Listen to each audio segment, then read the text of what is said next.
सभी को नमस्कार।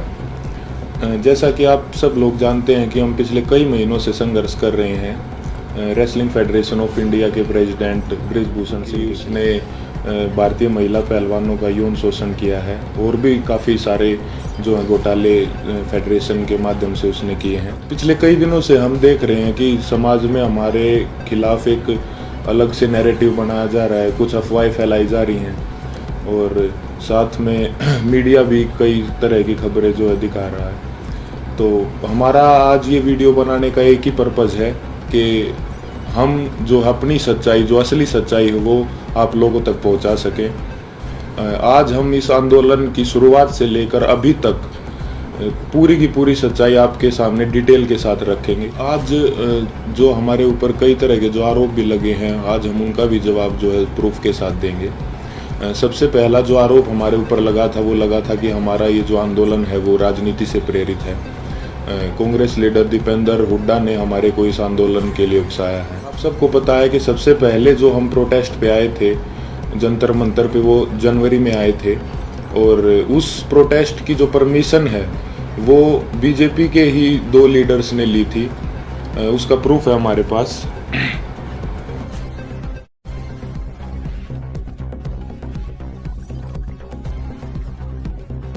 प्रोटेस्ट की जो परमिशन जो जंतर मंतर थाने से ली गई थी वो बीजेपी लीडर तीर्थ राणा और बीजेपी लीडर बबीता फोगाट ने जो वो परमिशन ली थी, जिसका प्रूफ भी अभी हमने आपको दिखाया। तो ये कैसे हो सकता है कि ये आंदोलन जो है वो कांग्रेस ने करवाया? गारंटी के साथ बोल सकते हैं कि 90% 90% जो कुश्ती से जुड़े लोग हैं, चाहे वो पहलवान हो या कुश्ती से जुड़े हमारे कोचेस हों, उन सबको जो है ये पता था कि 10-12 साल से जो है इस तरह की छेड़छाड़ जो महिलाओं के साथ जो है हो रही है या उन किसी और कुछ लोगों ने देखा भी था, जिसका प्रूफ मीडिया में कुछ कोचेज ने दिया है। कई लोग जो है इसके खिलाफ आवाज़ उठाना भी चाहते थे, लेकिन हमारी जो रेसलिंग कम्युनिटी है उसमें एकता की कमी थी।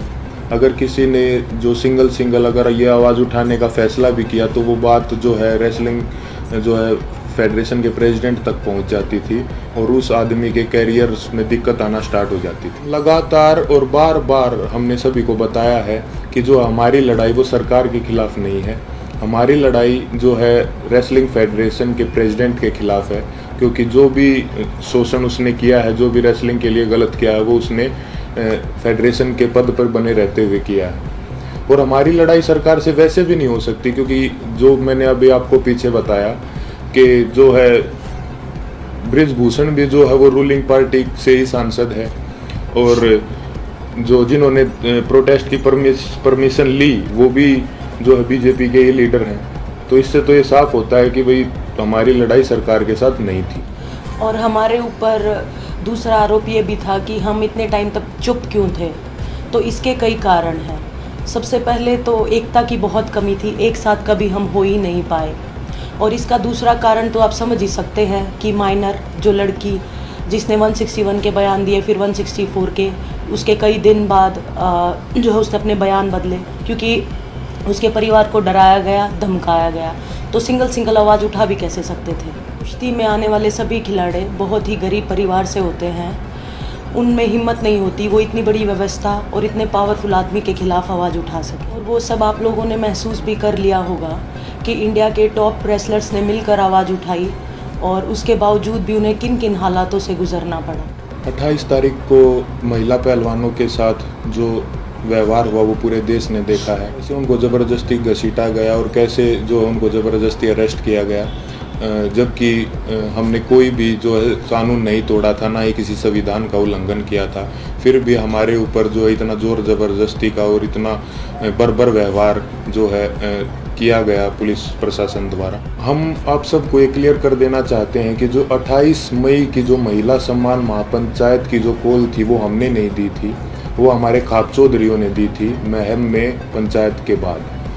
हमारे को तो कुछ समय के बाद जो है इस फैसले के कुछ समय बाद हमारे को ये पता चला कि 28 तारीख को जो है नए संसद भवन का उद्घाटन भी है। फिर भी जो है हमने हमारे बड़े बुजुर्गों के आदेश का जो है पालन किया, जिसके परिणाम स्वरूप जो है हमारे को इस तरीके से बर्बरतापूर्वक घसीटा गया रोड पे, और जो है हमारे को प्रोटेस्ट साइट से भी जो है ज़बरदस्ती हटा दिया। 28 तारीख को जो घटना हमारे साथ हुई उसने हमें अंदर से तोड़ दिया था। हमने देश के लिए इतने पदक जीते, देश का इतना मान सम्मान बढ़ाया, फिर भी हमारे मान सम्मान को जो है वो सड़कों पर रोन दिया गया। उस घटना के बाद हम जो है इतने आहत हो गए थे, इतने परेशान हो गए थे कि वो बात हम वर्ड्स में भी नहीं बता सकते। हमें कुछ समझ नहीं आ रहा था कि हमारे साथ ये क्यों हुआ। उसके बाद हम सब ने अपने सारे मेडल्स गंगा जी में विसर्जित करने का फ़ैसला लिया, क्योंकि हमें वो अपने सारे मेडल्स बेमानी नज़र आ रहे थे। लेकिन फिर हरिद्वार में भी हम सब इस तंत्र की साजिश का शिकार हो गए। जैसे ही हम हरिद्वार में अपने मेडल बहाने पहुँचे तो तंत्र से जुड़ा एक आदमी बजरंग का हाथ पकड़ के साइड में ले गया और उससे पता नहीं कितने नेताओं की बात करवाई कि आप रुको, आपके बारे में मीटिंग चल रही है और आपको न्याय भी मिल जाएगा, आप बस 7 बजे तक रुको। और कैसे भी करके जो है 7 बजे तक बजरंग को जो है रोक के रखा, और एग्जैक्ट 7 बजे तंत्र से जुड़े और भी इसी तंत्र से जुड़े लोग पता नहीं कितनी संख्या में वहाँ पर पहुँच जाते हैं। और वहाँ पे जो है व्यवस्था इस तरह की बन जाती है कि अगर उसके बाद हम मेडल बांटे जाते तो वहाँ पे हिंसा भी हो जाती। वहाँ भी हमने फिर समझदारी जो है दिखाई और जो है रुकने का निर्णय लिया कि अभी हम रुक जाते हैं। और एक और बात क्लियर कर दे कि वो मेडल हमने सिर्फ अपने कोचेज़ को और अपने माँ बाप को वापस दिए थे। वहाँ पे क्या चल रहा था ये हमारे को कुछ समझ में ही नहीं आ रहा था। हम उस मानसिक स्थिति में थे ही नहीं कि हम वहाँ पे किसी साजिश को या वहाँ पे क्या चल रहा है इस चीज़ को समझ पाते। हम बहुत ही एक तनाव में और एक बहुत दुखी मन के साथ अपने जीवन की पूरी कष्ट कमाई को वहाँ लेके गए थे। लेकिन वहाँ पे क्या हुआ उसको, क्योंकि हम जो है आंदोलनकारी नहीं है ना, हमें एक्सपीरियंस है, हमने जो है पूरी ज़िंदगी कुश्ती करी है ना, सोशल लाइफ भी नहीं जिए, तो कई बार इस तरह के जो माहौल क्रिएट होते हैं वो नहीं समझ में आते। साथ में हम अपनी ज़िंदगी की पूरी कमाई वहाँ पे लेके गए हुए थे। इस घटना के बाद हमारी मानसिक स्थिति ऐसी हो गई थी कि हमें कुछ भी समझ नहीं आ रहा था कि कौन हमारे साथ है, कौन जो हमारे खिलाफ है, कौन इस तंत्र का हिस्सा है। हम दिमागी रूप से बिल्कुल जो है ब्लैंक आउट हो गए थे। और फिर उसके बाद कई लोग हमारे को मिलते रहे, कुछ समझाते रहे, हमारे को कुछ समझ नहीं आ रहा था कि किस पे विश्वास करें और किस पे ना करें। इसी बीच ये समझाया गया हमको कि होम मिनिस्टर सर से आपको मिलना चाहिए, क्योंकि जो है सारे समाधान वहीं से निकलेंगे। हम वहाँ पे सिर्फ अपनी बात रखने के लिए गए थे। और अब ये भी सुनने में आ रहा है कि कई खापे जो हैं वो हमसे नाराज़ हैं। मैं सबसे हाथ जोड़ के यही विनती करना चाहूँगा कि आप प्लीज़ अफवाहों पे ध्यान मत दो। अगर अनजाने में हमसे कोई गलती भी हुई हो तो हमें माफ़ करो। इतने दिन लगातार संघर्ष करने के बाद, इतने लोगों से मिलने के बाद हमने क्या महसूस किया है, क्या सीखा है, ये तो अभी हम आपको वर्ड्स में नहीं बता सकते। लेकिन हमने कई ऐसे इंसान भी देखे हैं हमारे साथ, और कई ऐसे संगठन देखे हैं जो निस्वार्थ भाव से जिन्होंने हमारा समर्थन किया है। हम उनका दिल से धन्यवाद करना चाहेंगे। संयुक्त किसान मोर्चा ने जो है पूरे जी जान से धरातल पे भी जो है हमारा जो समर्थन किया है। भाई चंद्रशेखर रावण का भी मैं दिल से धन्यवाद करना चाहूँगा, क्योंकि ये तंत्र जात पात में हमको बांटना चाहता था, लेकिन उस भाई ने हमारी दिल से सपोर्ट की है। तो चंद्रशेखर भाई का भी दिल से धन्यवाद। सत्यपाल मलिक जी का भी मैं धन्यवाद करना चाहूँगा। उन्होंने हमारे को प्रेरित किया कि कैसे बेबाकी से अपनी बात जो है रखी जाती है। साथ ही सभी महिला संगठनों का भी मैं जो है दिल से धन्यवाद करना चाहूँगा कि उन्होंने जितनी ताकत उनमें थी हमारा सपोर्ट किया है। साथ ही छात्रों का भी, हर एक उस इंसान का जो निस्वार्थ भाव से हमारे पास हमारे समर्थन के लिए आए हैं, उनका हम दिल से धन्यवाद करना चाहेंगे। और हम चाहेंगे कि आगे भी मुसीबत के समय में आप हमारा ऐसे ही साथ दें। इसके लिए मैं धन्यवाद करना चाहूँगा बीजेपी लीडर जो हैं बबीता जी और तीर्थ राणा जी का, कि उन्होंने जो है पहलवानों को एकजुट करने का काम किया। साथ ही उन्होंने इस आवाज़ को उठाने के लिए उन्हें मोटिवेट भी किया।